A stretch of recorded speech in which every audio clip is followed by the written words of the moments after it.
There is a man who died at the age of 32, yet he cast a shadow that covers the entire world to this day. He was not a billionaire, he was not a politician, and he did not live to see old age. But in 13 years of reigning, he redefined the limits of human possibility.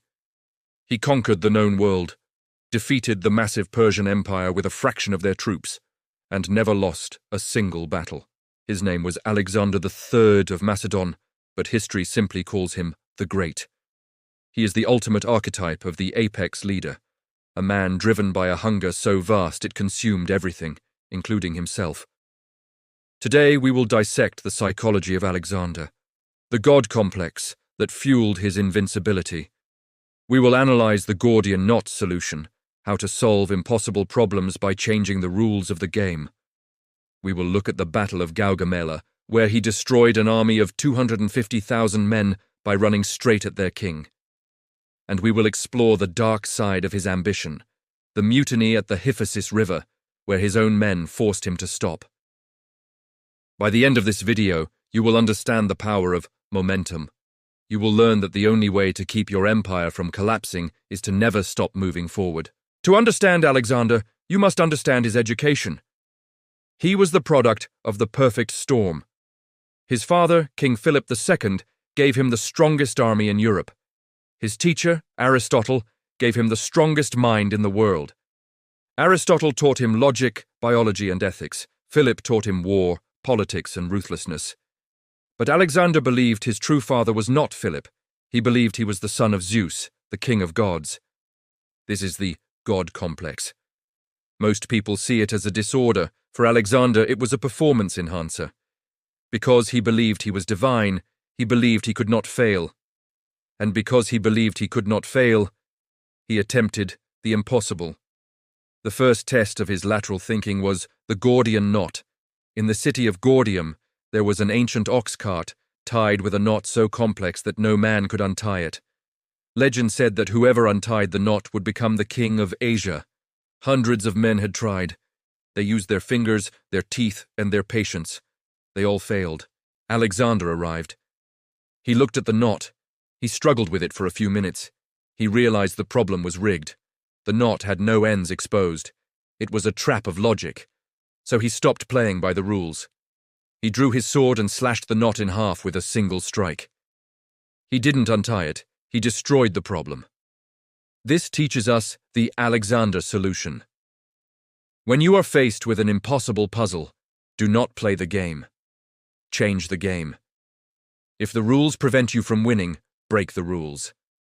Brute force, applied with precision, is often more effective than hours of delicate negotiation. The world respects the man who cuts the knot more than the man who spends his life picking at the threads. This boldness defined his military strategy, specifically at the Battle of Gaugamela. It is 331 BC. Alexander is facing Darius III, the king of Persia. Darius has 250,000 men, scythed chariots, and war elephants. Alexander has 40,000 men. The odds are mathematically impossible. Alexander's generals advise him to attack at night to hide his numbers. Alexander replies, "I will not steal my victory." He attacks in broad daylight. He uses a strategy that seems insane. He runs. He moves his cavalry to the far right, drawing the Persian line out, stretching them thin. He creates a gap in their center, a tiny, momentary opening in the wall of shields. Then Alexander forms a wedge. He leads the charge himself, aiming directly at Darius. He ignores the soldiers. He ignores the loot. He ignores the flanks. He hunts the head of the snake. He strikes with such ferocity that Darius panics and flees. When the Persian army sees their god-king running away, their morale collapses. They surrender. This is the psychology of the Decapitation Strike. In business and life, do not fight the minions. Do not fight the symptoms. Strike the root cause. Target the decision-maker. Target the fear. Target the one thing that holds the opposing force together. If you kill the king, the army disperses. But Alexander's greatest weapon was not his sword. It was his leadership from the front. In the ancient world, kings watched battles from a hill. They were too valuable to risk. Alexander was always the first man into the breach. At the siege of Multan, he grew impatient with his men's hesitation. He grabbed a ladder and climbed the wall alone. He jumped down into the enemy citadel, fighting hundreds of men by himself until his army broke down the gates to save him. He took an arrow to the lung. He nearly died. But his men worshipped him. They knew he would never ask them to do something he would not do himself. This is the essence of shared risk. If you want people to follow you into hell, you must walk into the fire first. You cannot lead from the safety of an office or a laptop. You must be in the trenches. Alexander also understood the power of cultural fusion. Most conquerors destroy the cultures they defeat. They impose their own laws and religion. Alexander did the opposite. He adopted Persian dress. He married a Persian princess, Roxana. He encouraged his generals to marry Persian women. He integrated Persian soldiers into his elite units. This enraged his Macedonian veterans, but it was a stroke of strategic genius. He wasn't just conquering land, he was building a universal empire. He understood that people will not rebel against you if they see themselves in you. Adaptability is the hallmark of the apex mindset. Be water. However, we must analyze the shadow. What happens when a man believes he has no limits? The tragedy of Alexander is that he did not know when to stop. He conquered Persia. Then he marched into Afghanistan. Then he crossed the Hindu Kush into India. He fought elephants in the monsoon rain. His men were tired. They had been away from home for 8 years. They were rich beyond their wildest dreams. They wanted to go home and enjoy their spoils. Alexander wanted to go further. He wanted to find the end of the world, the ocean. At the Hyphasis River, his army finally broke. They refused to march another step. Alexander cried.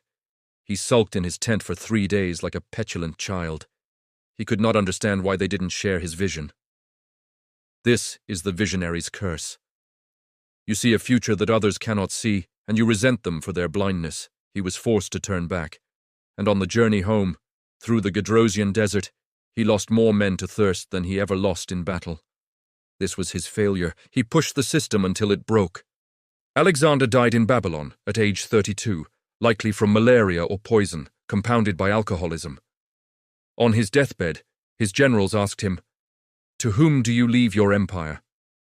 He whispered, "To the strongest." This final ambiguity triggered 40 years of civil war that tore his empire apart. He built a machine that only he could drive. He failed to build a legacy of succession. He was too obsessed with his own glory to plan for the world without him. So, how do you apply the Alexander strategy to your life without burning out at 32? First, cultivate momentum. Alexander's empire survived only as long as it was moving. The moment it stopped, it died. In your career or business, you cannot coast. You cannot rest on yesterday's victory. Success is rented, and the rent is due every day. If you stop growing, you start dying. Entropy is the natural state of the universe. Momentum is the only cure. Second, embrace the Gordian Knot mindset. Stop trying to solve problems using the methods that caused them. If the door is locked, do not pick the lock. Break the window, buy the building, think laterally. The rules are often just suggestions made by people with less imagination than you. Third, lead from the front. If you are a manager, do the sales calls. If you are a father, do the discipline. Do not delegate the hard things, delegate the easy things. Your authority comes from your competence and your scars, not your title. Fourth, manage your God complex. You need a level of delusion to achieve great things. You need to believe you are special. But you must tether that delusion to reality. Listen to your generals. Alexander killed his friend Clytus in a drunken rage because Clytus told him the truth. Do not kill the people who tell you the truth. They are your anchor. Surround yourself with people who are not afraid to tell you when you are marching into a desert. Finally, consider the concept of Pothos, the Greek word for longing or yearning. Historians say Alexander was driven by Pothos, a longing for the unknown, for the beyond. He was not chasing money. He was chasing the limits of human experience. He wanted to see what was over the next mountain. Most men live in a box of safety. They die without ever knowing what they were capable of. Alexander shows us that the human spirit is capable of bending the world. He proved that a single individual, armed with absolute belief and total discipline, can rewrite the map. You do not need to be a king to have the spirit of a conqueror. You just need to refuse to accept the boundaries that others place on you. The world is full of Gordian knots waiting to be cut. Pick up the sword, make your move, and never, ever stop moving. Because in the end we all die. The only question is, will you die as a spectator, or will you die as the King of Asia?